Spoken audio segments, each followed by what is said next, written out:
Well, hello and welcome back to the Tao Manifesting Tarot. This is the weekend edition. It's called the Tao Trifecta, and I do it for one very simple reason. It gives you kind of a different perspective on the week ahead. Talks about your energies, manifesting possibilities to be certain, but the energies for the week ahead, dealing with health, wealth, and happiness.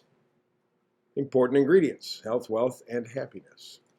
So let us begin and see what the energies are for this upcoming week in terms of Tao and manifesting. You see here we have 6 cards, and the way they're connected is the one on the bottom is directly connected to the one directly above it. So we go from the left to the center to the right. Right wraps it up. We begin on the left-hand side. That's the health part. Health. What are the energies for the week ahead? And we see here the oracle card, Between Worlds. Between Worlds, dealing with your health.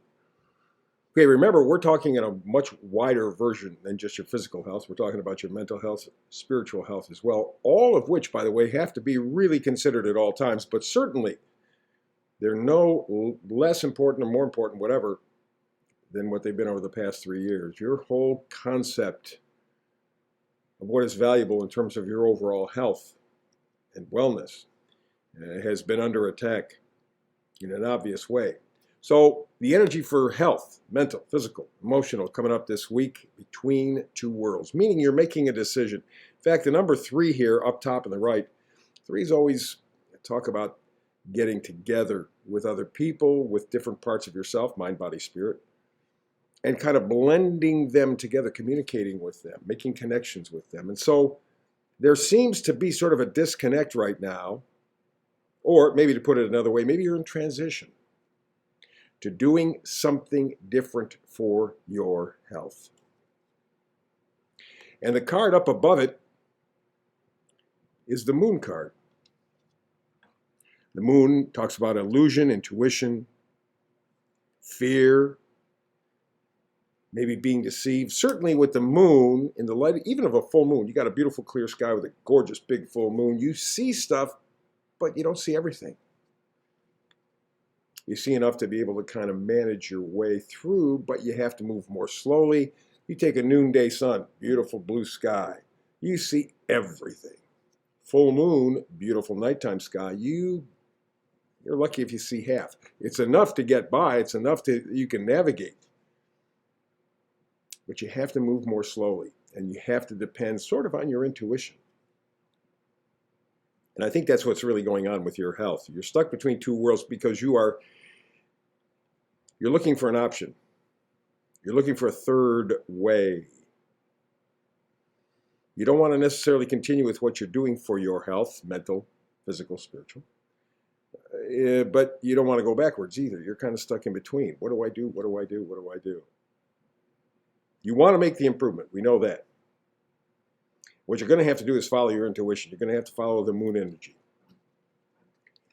You know something at your core already.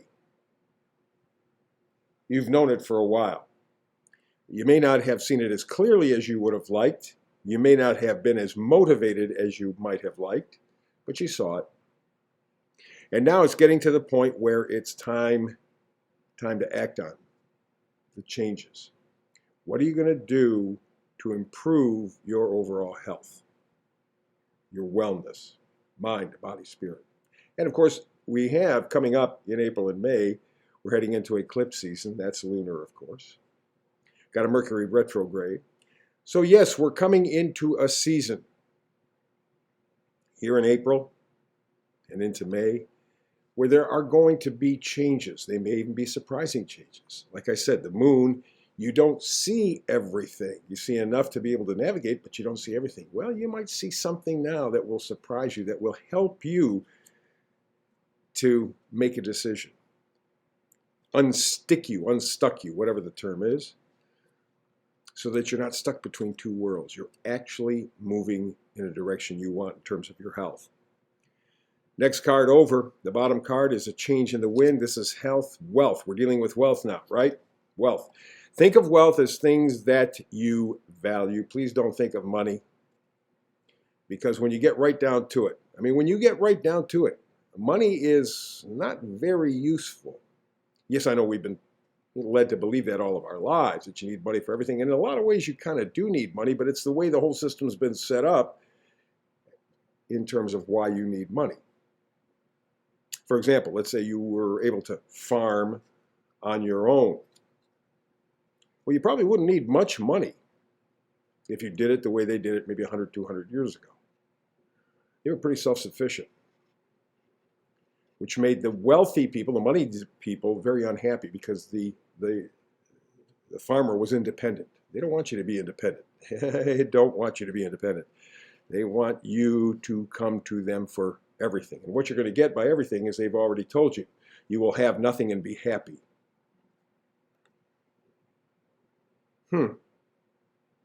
So when it comes to wealth, you have to broaden that definition to things that are valuable to you, not them, you.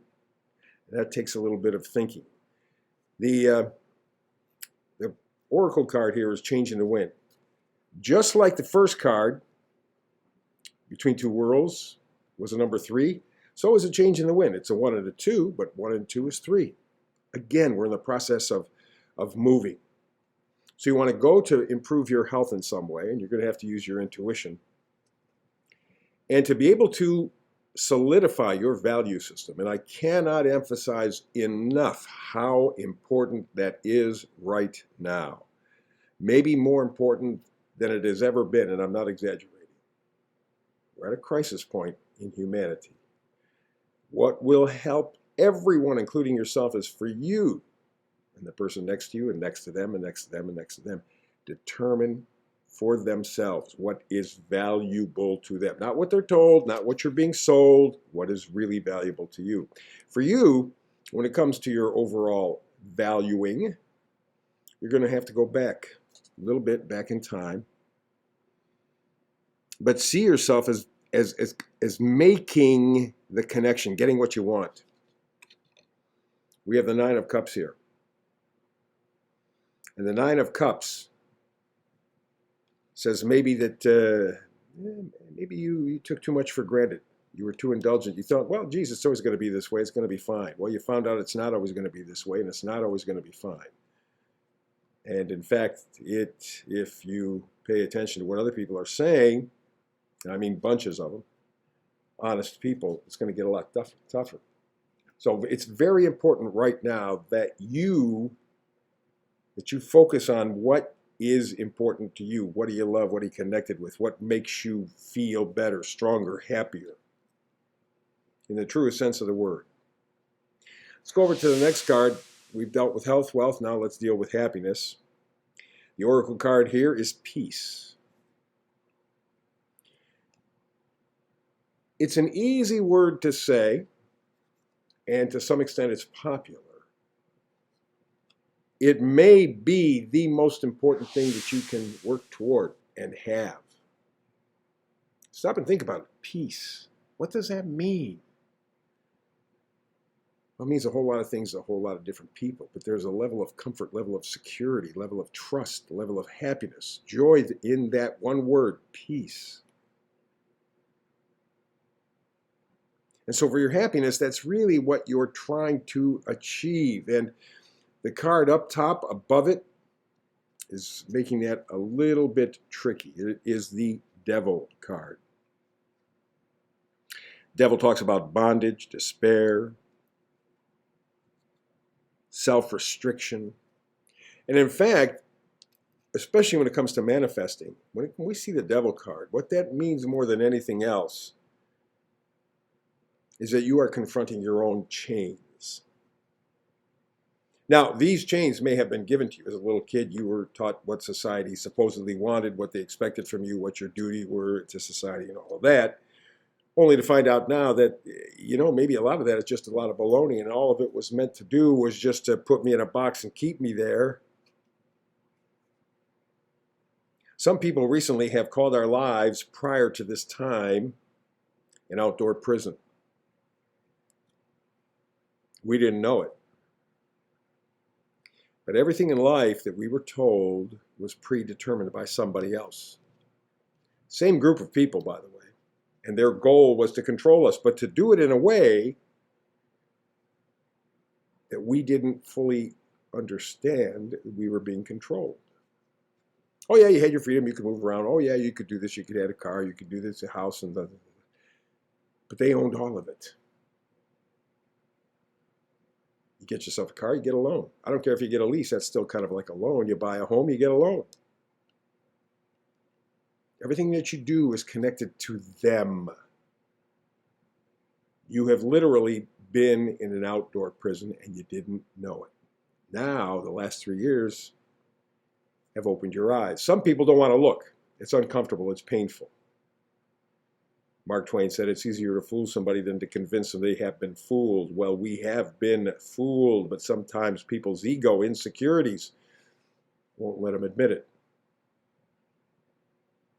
So when you see the devil card in this kind of a thing, we see it connected to happiness, and we see peace as the ultimate happiness. The devil card says that you have to cut the bonds. You got to free yourself. Nobody's going to do it for you. You have to free yourself. If you expect the people who control you to say, here's your freedom, it ain't going to happen. Their purpose is to control you. That's where their fun is, because they're empty, soulless beings.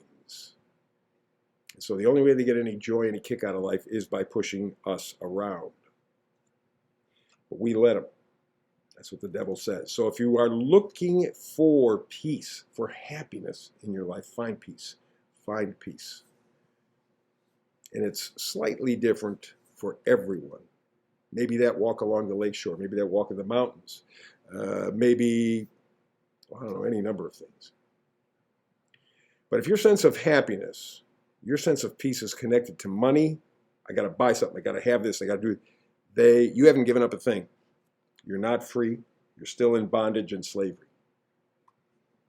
Where you're going to find your peace are in those quiet moments with yourself, your friends, relatives, the human connections.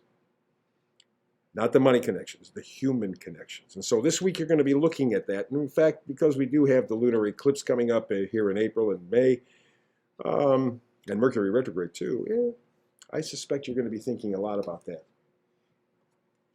How do I set myself free? How do I find peace in my life?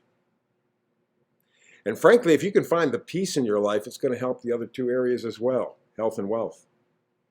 Because if you have that peace, that contentment, all of a sudden you're not stuck between two worlds in terms of your health. You know what decisions have to be made. You know what it will take to make you happy, healthy.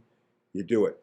In terms of wealth, what do you value? Well, if you remove the chains that they've put on you in regards, you got to have money, got to have money, got to have money, got to have this, where things count more than people. If you can cut that tie, you know, I think it says in the Bible, I think Jesus said, be in the world, but not of it. I think that's the key. Be in the world, you got to live here, right? 3D, you got to be here. But don't get swept up by it. Realize it is a game, realize that they are trying to manipulate you, and within that you will find everything that you're looking for. You're not going to be stuck in between two worlds for your health. You're not going to keep being caught up with the problems in terms of what you see with your wealth, right? You're not going to run into that difficulty whatsoever. The change in the wind, you're going to accept it and reset your value system, and that will give you peace. It's all connected. It's all connected. It's a powerful, powerful reading. You can do it. And you're the only one who can, by the way. Just keep that in mind. There is nobody who's going to save you. We are all here on a solitary voyage. We come in alone, we leave alone. Only we can heal ourselves. Only we can free ourselves. So begin. God bless you. That's the reading for today. We'll be back tomorrow with a traditional, if you can call it that, TAO manifesting reading. I do a brand new read every day, 365. I hope you're here with me. Between now and then, peace and blessings. And you know what? Be inspired.